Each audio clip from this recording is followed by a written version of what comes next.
I'm so excited for you because today you're going to get the very best wisdom from one of my favorite books, Sapiens by Yuval Noah Harari. Now, this book is jam-packed with insights, starting off with the power of myths. Now, animals live in the real physical world. They eat, play, reproduce, and their world is pretty great. Humans live in three worlds. The objective world that the animals live in, our own subjective world, which is our interpretation and beliefs about the world around us, and an intersubjective world, the world created by our shared beliefs that overlays physical reality. One example is human rights, like life, liberty, and the pursuit of happiness. We take those rights for granted, and it feels like there's something real and even physical about them, but they're made up. They only exist in each of our subjective minds. They don't exist in the objective real world. They are a shared myth we all believe in. It's a very helpful myth, and it's a myth we all want to exist, but without our minds, there would be no concept of human rights. Compare that to chemistry, which doesn't really care if humans exist or not, or believe in it. It's gonna exist either way. Now, I should be clear here. Myth in this context doesn't mean some story that we should look down on, right? It's not like Greek tragedies or something like that. It doesn't mean the belief isn't true. It just means the belief doesn't exist in the objective world. It's purely a manifestation of our collective consciousness. Now, our entire world is built on top of our shared mythologies, for better or worse. Capitalism, democracy, innovation, these are all shared myths that have dramatically improved the lives of everyone around the world. But we've also had much worse shared myths like slavery, Nazism, or imperialism. Our ability to create myths has created most of the great things about human society, but also the worst. You've probably heard of Dunbar's number, which is the number of people you can maintain some kind of personal social relationship with. It's about 150. Try to maintain more friendships than that, and your brain will struggle to keep track of them. Myths are how we beat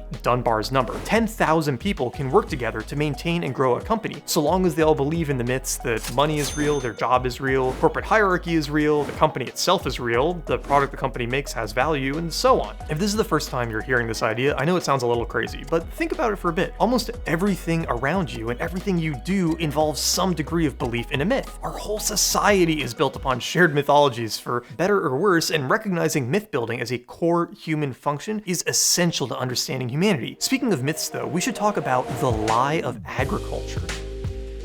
Because the move from nomadic hunter-gatherers to civilization started with the development of agriculture, realizing we could grow plants in one place and didn't need to constantly move around to find food. It wasn't until we had agriculture that we could have the foundation for cities, states, and countries. A nomadic tribe wouldn't build permanent residences because why would they? They would need to move again soon. So our domestication of wheat around 9,000 years ago was a pretty big deal, but it might be more accurate to say that wheat domesticated us. See, agriculture kind of sucked, and the consequences of agriculture made life quite a bit worse for everyone until the last 100 years or so. The food that farming produced was less nutrient dense than the meat, nuts, and berries we ate in the wild, leading to a host of diseases that never afflicted hunter-gatherers. I'm not dead! Yeah, he says he's not dead. Worse, farming took a lot more time and energy than hunting and gathering, so we had less leisure time. And farming was more fragile, something I talked about in my video on being anti-fragile, because if your farm dies, you don't know how to hunt and gather anymore, so your whole village might starve. But if hunter-gatherers didn't have food in one location, they could just move to the next one. So farming meant worse food, less free time, higher chance of starvation, new diseases, and since it introduced personal property, it eventually led to greater interpersonal conflict and wars. What did it provide? Mostly numbers. The main benefit of agriculture was that even if our lives were worse, we could sustain more of us, which meant we could eventually develop cities, states, and so on. It also meant we could start dividing labor a bit more. As we got better at farming, fewer people had to do it, which meant we could have merchants and other professions, but it also meant that we had wealth inequality, power, and social hierarchies. Overall, agriculture seems like a pretty bad deal, at least in the short term, so why did we stick with it? Well, probably because we forgot how to live the old way. If you grow up farming in a hut, it's scary to imagine braving the wilderness and killing your food with your bare hands. You can imagine how in just a couple generations, we would completely forget how to live as hunter-gatherers. So by the time we realized we'd made a bad deal, it was probably too late. Now, I will mention something here which isn't called out very explicitly in the book, but this eventually turned into a good thing. I definitely agree with Harari that farming made life a lot worse in the short term, but in the long term, most of those downsides were eroded by advances in medicine and other technology, and I think that at this point, we truly have manufactured a better life than we had as hunter-gatherers, assuming you have the education to know what parts of modernity to avoid and which ones to embrace. For example, one big benefit we got from agriculture was the invention of money, which we can think of as a means of mutual trust. Now, don't get me wrong here. The myth of money certainly introduced a lot of problems, but one huge benefit it brought with it was a means of trusting strangers. Paying strangers for things is so normal now that we don't really think about how weird it is. Imagine living as a hunter-gatherer and coming across another tribe. You don't know if they're going to be hostile or friendly, so you might bring them a gift to start off on the right foot. They give you a gift in return, and now everything's chill. But imagine you want something from them that there's not a good trade or exchange for. Then what? Among friends, we do this all the time. If someone wants to borrow my truck, I'll lend it to them because I know they're going to bring it back. But if a complete stranger knocked on my door and asked to borrow my truck, I'd probably not give it to them, right? I was going to say I have to think about it, but no, I'm not going to give a stranger my truck. But money gave us a way to do trustless transactions with strangers. Instead of someone walking up and asking me to trust them that they'll bring the truck back, they could just offer to pay for it, and then it doesn't matter if they bring it back or not. Money meant we could start trading with people outside of our tribe, which laid the foundation for all future commerce and much of civilization's advancement. We didn't need to develop personal relationships with a stranger to make a mutually beneficial transaction. We could just use money. One interesting consequence of this, which is talked about a lot in the book Debt the First 5,000 Years, is that money can actually hurt personal relationships. If you always financially settle your debts with your friends, you're subtly communicating to them that you don't need to continue having a relationship. Fighter pilots had a tradition of buying each other beers before missions and refusing repayment, because accepting repayment meant you might not see that person again. It's bad luck. If you're always Venmoing your friends for stuff, on some level you're saying, I might not see you again, so I want to make sure I get my money from you instead of relying on a future favor. Think about that next time you go to Venmo someone. But money is just an example of a broader trend, which is that we're religious in strange new ways.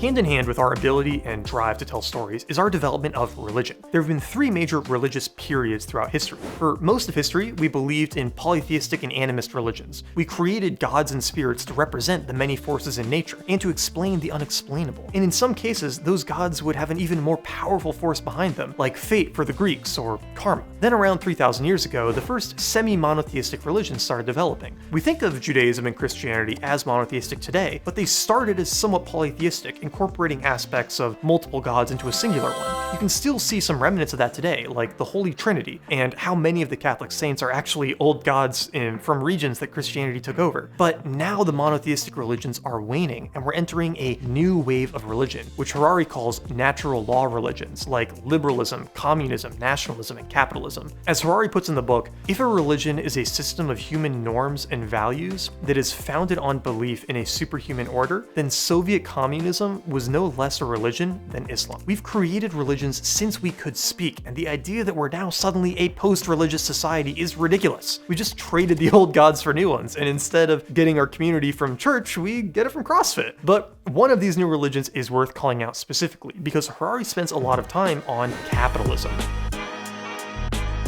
One of the core beliefs of the religion of capitalism is that individuals can be trusted to repay their debts. And as we became more confident in each other's ability to repay debts and developed systems for deciding who to trust with how much debt, we started being able to extend more and more credit to each other, enabling faster and faster growth. Consider first a world without credit. You have three people. One wants to start a bakery, a grain mill, and one wants to start a farm. Starting all of those is expensive, so each of these people might have to wait years and save tons of money before starting their businesses. It could take 10 years and then they're only just getting started. Compare that to a world with credit. Each of these entrepreneurs takes out a loan based on their business plan with a 10-year repayment period. They get to start their business tomorrow instead of in 10 years, and although they're going to pay more than they would have had they saved the money up themselves once you factor in interest, at the end of the 10 years, they're all going to have thriving businesses, potentially making so much money that the initial loan is a laughable sum. Credit allows us to jumpstart the business cycle, so we can make progress on new businesses and other endeavors much faster than we otherwise would. And as a business grows, it's able to spend money on more and more things, funding other businesses to get started and more growth to happen. That's part of why the tax code in the US incentivizes companies to spend their money instead of hoarding their profits. By encouraging businesses to spend their money, those businesses continue to help grow the economy, help other businesses get started. It's a very virtuous cycle as long as everyone plays by the unspoken rules, which unfortunately they don't.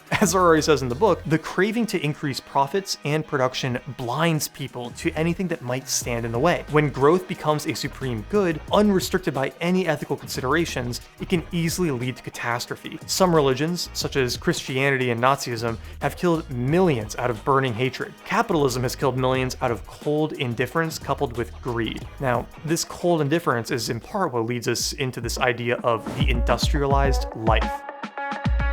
Industrialization enabled massive advances in the technologies and lifestyles we had access to, but it also dramatically changed how we live. For example, we're not really supposed to sleep a strict 8 hours. Removed from artificial light, we tend to sleep 4 to 5 hours, wake up 30 to 60 minutes, then fall back asleep for another 2 to 3 hours. We used to read, have sex, write, and generally have some quiet time in the middle of the night, but we don't have that anymore because industrialization literally changed how we sleep. Another big change is our work schedules. When I was hunting elk a couple weeks ago, one thing everyone on the trip mentioned really enjoying was the hunting schedule. Wake up early, work for a few hours, relax for a couple hours, then work a couple more hours closer to sundown. There was something really nice about breaking up the workday like that, and honestly, that's probably pretty close to how we work in nature. There's no reason we would go try to hunt and forage in the hottest part of the day. We would probably relax and spend time with our friends and family. But with the introduction of the factory came the 9 to 5 hour workday and the work-life schedule that most people now live on. It even changed how we die. Harari has a statistic that in the year 2000, wars caused the death of 310,000 individuals, and violent crime killed another 520,000. That year, 1.26 million people died in car accidents, and 815,000 people committed suicide. We went from dying violent deaths to dying deaths from technology and excess. 1.6 million people died of diabetes in 2016, compared to only 87,000 dying from wars. Is this a good or a bad thing? It's hard to say. It's great that we're not engaged in constant battles like we used to be, but at what cost? A lion in a zoo has free healthcare, food, and a shelter, and may even live longer, but is he really happier than a lion in the wild? Harari kind of leaves this question open and doesn't answer it, so it's worth thinking about for yourself. How much of our industrial life do you like and want to keep? And how much of it do you want to push back against and live your own way? I tend to find myself in the pushing back camp quite often and have a number of videos to talk about ways to do that. You might find the one on not using shampoo interesting, which should be up here, but moving on, another challenge we're now facing is the struggle for happiness. Harari summarizes our understanding of happiness brilliantly, saying, happiness does not really depend on objective conditions of either wealth, health, or even community. Rather, it depends on the correlation between subjective expectations and objective reality. If you want a bullet cart and get a bullet cart, you're content. If you want a brand new Ferrari and you only get a secondhand Fiat, you feel deprived. He gives a funny example of how powerful this force of expectation is, saying that we expect other humans to bathe regularly and are grossed out if they don't, but if our dog who hasn't bathed in a month runs up to greet us, we don't think about it for a second. Oh, yeah, okay. You knew we were talking about him.